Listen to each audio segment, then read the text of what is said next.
Яңалыклар чыгарылышы үз эшен башлап җибәрде. Студияда Алина Валиева, исәнмесез?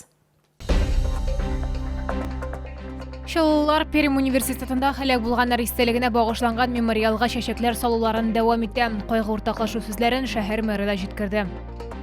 Җәяүлеләр күперен ремонтка яптылар. Хәзер кешеләр шәһәргә элеватор тавына ничек килеп җитә? Уен һәм спорт зонасы ГЭС бистәсенең 6-нчы комплексында яңа балалар мәйданчыгы ачылды. Шалулар Азатлык мәйданында урнашкан мемориалга чәчәкләр салуын дәвам итә. Аны Пермь университетында хәлак булганнар истәлегенә куйганнар. Исегезгә төшерәбез, фаҗига дүшәмбе көне булды. Студентларның берсе корал белән корпуска килеп кешеләргә ата башлаган. Нәтиҗәдә 8 кеше хәлак булган, 28-е зыян күргән. Ут ачучы тоткарланган, хәзер ул хастаханәдә. Пермьдә яшәүчеләр белән бергә бөтен ил шул исәптән Шалуларда кайгыра. Пермь тарихы шауларны тетрәндерде һәм куркытты, чөнки 4 ай элек кенә Казанда шундый фаҗига булды. 175-нче гимназияны тәмамлаучы егет уку йортына килеп 9 кешене атып үтерде. Шуларның 7-се балалар. Хәзер ул сак астында. Шулда Азатлык мәйданында Пермь дәүләт университетында хәлак булганнар истәлегенә вакытлы мемориал пәйда булды.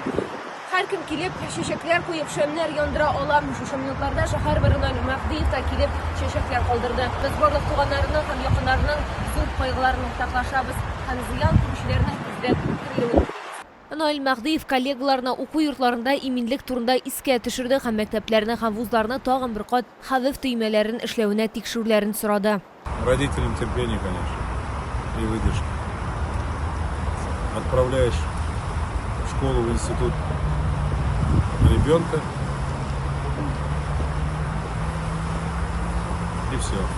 Шул мәчетләрендә һәм храмнарда хәлак булучылар истәлегенә һәм зыян күрүчеләрнең тизрәк терелүе өчен дугалар кылынды. Лилия Гатина, Валерия Новожилова, Айдар Мусин, яңалыклар. Элеватор тауы бистәсендә җәяүлеләр күпере ябылды. Хәзер җирле халык елганы иске ярым җимерек кичү буенча чыгарга мәҗбүр. Ни өчен авыл кешеләре шундый хәлдә калган һәм күпердә нинди эшләр алып барыла? Безнең алдагы материалда. Мәләкәс елгасында җәяүлеләр күпере 5 елдан артык төзелде. Ул вакытта анда ныклы булмаган материал файдаланган. Ул еллар узу белән җимерелгән. Шуңа күрә хәзер күперне ремонтка яптылар дип аңлатты подрядчы. Җәяүлеләр кичү аша 5 көндә монда йөри алмаячак. Когда был смонтирован новый мост и немножко нарушение технологии, старое покрытие, модульную резиновую плитку укладывали как бы в минусовую погоду, что как бы категорически технологически запрещено. И поэтому оно не настолько долго послужило, потому что просто там начало отваливаться, и люди забирали, видимо, себе. Моннан тыш юл катламы элеккеге кебек үк модульле түгел, монолит һәм җөйләрсез булачак. Әмма кыенлыклар да бары. Күпернең ике башында да текә баскычтан төшәргә һәм менәргә туры килә. Бу әлбәттә пенсионерларга һәм балаларга уңайсызлык китерә. Ну, тяжеловато подниматься. Тяжеловато. Бабулькам уж тяжело, конечно. Я уж лучше бы на автобус пошла, я не знала, что там ремонт.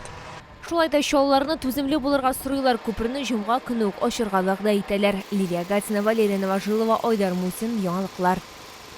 Әгәр сезнең дә берәр нинди проблема берчесак шатлыклы хәбәр җиткерәсегез килсә, безнең редакциянең кайнар элемтә телефонына шалтыратыгыз. 51 31 31 номеры тәүлек буена эшли.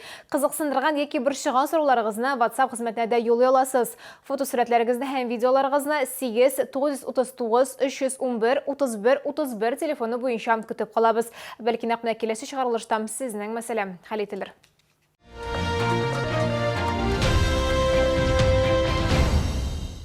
Шалуда узган тәүлектән коронавирусын тагын 12 яңа очрагы теркәлде. Соңгы тәүлектән Татарстанда яшәүче 51 кешедә COVID-19 диагнозы расланды. Шулай итеп 21 сентябрьгә Татарстан буенча коронавирус белән авыруның барлыгы 26537 очрагы билгеле. Аларның 22950-се терелгән, 32-се узган тәүлектә. Келесі мәгълүмат машина йөртүчеләр игътибарына. Шалуда беренче автомобиль юлы участогында вакытлыча светофор сүндереләчәк. 23 сентябрьдән иртәнге 9-дан кичке 5-кә кадәр электр энергиясы өзелү сәбәпле М7 федераль трассасының 1049 чакрымында светофор эшләмәячәк. Машина йөртүчеләргә хәрәкәт иткәндә юл билгеләренә таянып эш итү сорала. ГЭС бистәсенең 6-нчы комплексында яңа балалар мәйданчыгы ачылды. Ул 2 өлештән уен һәм спорт зонасыннан тора. Объектларны һәм аларны урнаштыруга 1 миллион 700 мең сум акча тотылган. Шәһәрдәшләрнең хыялын чынга ашырырга кем булышканы хәбәрчебез Лилия Хабибҗанова ачыклады. Людмила Боярова оныгы белән яңа балалар мәйданчыгына хәзер еш килә. Үзләре алар башка комплекста яшиләр. Әмма монда уйнавы күңеллерәк диләр. Атынгычлар, зур тау, нәниләр өчен ком мәйданчыгы, бөтенесендә күңеленә хуш килгән оя атынгыч. Биредә балалар өчен кирәкле барлык әйберләр дә урнаштырылган. Балачыга кайда уйнасын? Кемдер без менә ширләдек, садикка йөрмибез. Куда-то гулять жүрергә кирәк бит шыгарга. 6-19 йорты янында балалар мәйданчыгы бөтенләй булмаган. Биредә яшәүчеләр идарә итү компаниясенә хатлар да язып караганнар. Әмма нәтиҗәсез. Мәйданчыкка акча каралмаган дип җавап биргәннәр. Ярдәмгә инициатив төркем килгән.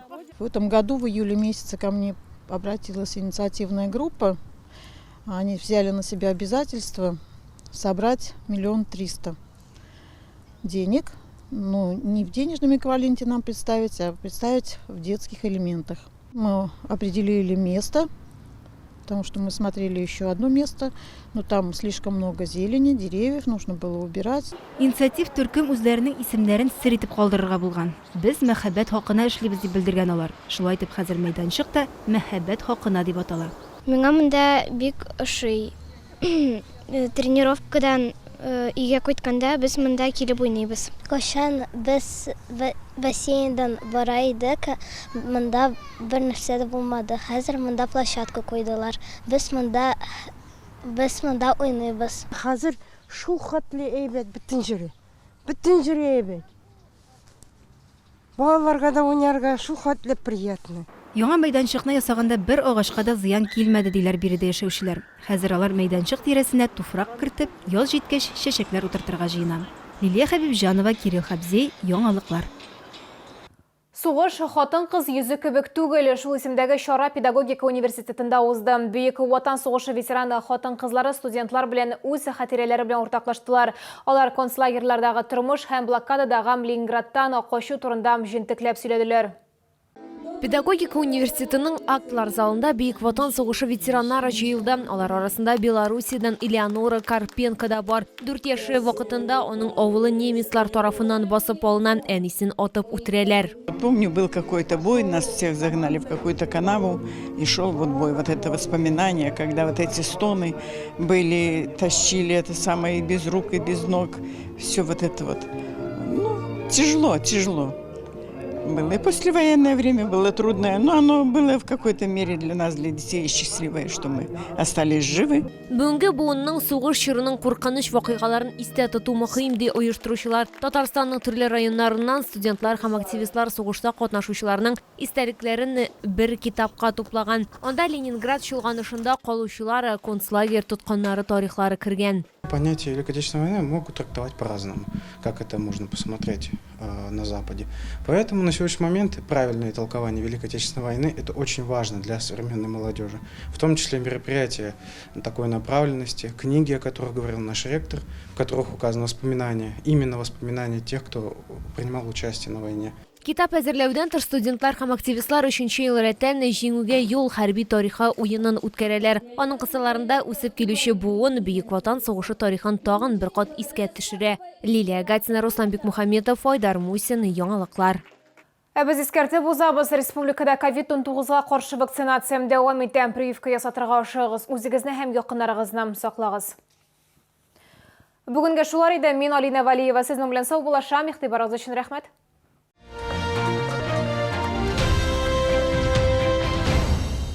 22 и 23 сентября в ВЦ «Экспотама» выставка шуб город Пятигорск, норка, мутон, дубленки, кожаные куртки. Акция «Сдай старую шубу и получи до 10 000 рублей при покупке новой».